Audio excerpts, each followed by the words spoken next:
Kwanza, jambo la kwanza, mchakato wa kuchapisha fedha ni mchakato mrefu ambao unahitaji oda. Unaweka oda ya muda mrefu, kwa sababu viwanda vinavyochapisha fedha havichapishi fedha ya nchi moja, ni viwanda vinavyochapisha fedha za nchi za dunia nzima. Kwa hiyo ndio ninachosema, sio kila nchi inakuwa na kiwanda chake, kwamba ukitaka kuchapa unaenda kwenye photocopy machine yako kama shule zetu za sekondari zinavyokuwa. Hapana, kuna viwanda vya mahususi kwenye mataifa makubwa na vinafanya kazi ya kuchapisha fedha za nchi za dunia nzima.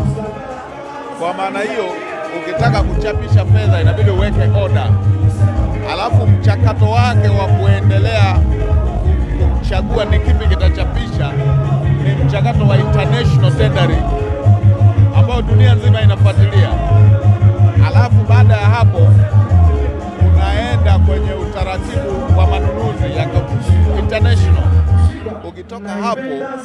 Ukitoka hapo ukishampata unayetaka akuchapishie, wanaanza utaratibu za material. Wakimaliza material imeshatengemaa, inabidi uanze wewe sasa mwenye bidhaa kuweka alama zako za siri, ambazo alama hizo nchi nyingine haijui,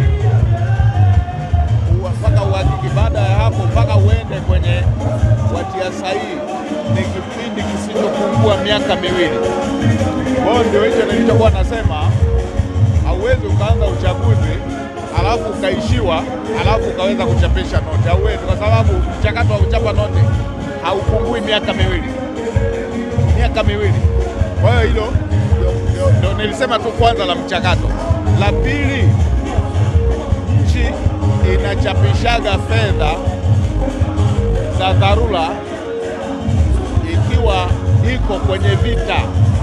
Tanzania kwa mara ya mwisho imechapa fedha za dharura ni wakati wa vita vya Idi Amin. Umenielewa? Haijawahi kuchapa fedha za dharura ni tangu vita vya Idi Amin.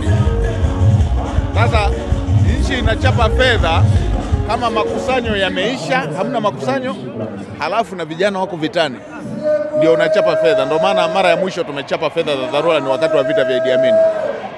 Kwa sasa nchi ambayo yani wakati ule vijana wako vitani, hamna akiba ya fedha yeyote, hamna makusanyo, kodi uchumi umeathirika, ndio watu wanachapa fedha. Sasa kwa Tanzania makusanyo ni zaidi ya trilioni 3 kwa mwezi, akiba zaidi ya trilioni 16. Unachapa fedha ya nini? Una ziada ya trilioni 16. Trilioni 16 unaweza kuagiza bidhaa kwa zaidi ya miezi 5 bila kufanya kazi. 5 bila kufanya kazi. Kwa hiyo haiwezekani kwa utaratibu kama nilivyowaambia, na haiwezekani kwa hali ya uchumi. Hali ya uchumi hatujawahi hata kushindwa kulipa mishahara, unachapa fedha ili wewe. Hatujawahi kushindwa kutoa huduma na miradi inaendelea, unachapa fedha ili wewe. By the way, jambo lililokuwa gumu ilikuwa ni kuandaa uchaguzi, sio kampeni. Sasa hela ya kuandaa uchaguzi yote ilishakamilika mwaka mmoja kabla. Sasa yani kwamba tunaweza tukakosa hela ya mafuta. Sawa. Tunaweza kukosa hela ya mafuta. Pengine Mheshimiwa Mwigulu, baadhi ya watu wamekuwa wakiuliza ni lini fedha ya Kitanzania itakuwa na picha ya rais mwanamke Dr. Samia Suluhu Hassan, kwa sababu ndio mwanamke wa kwanza kuwa rais na ni mwanamke wa kwanza sasa kugombea kwenye uchaguzi mkuu. Pengine nyinyi mmejiandaa kwenye hilo kuweka picha ya rais mwanamke?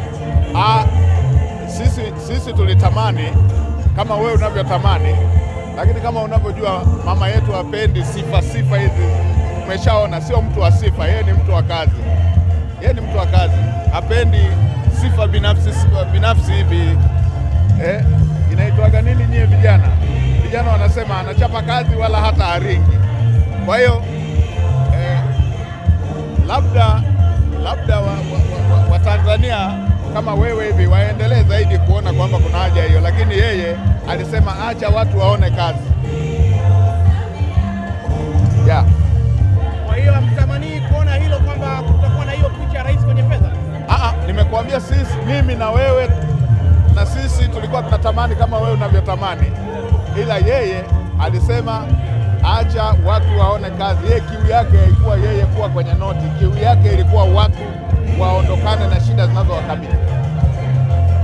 Yeah.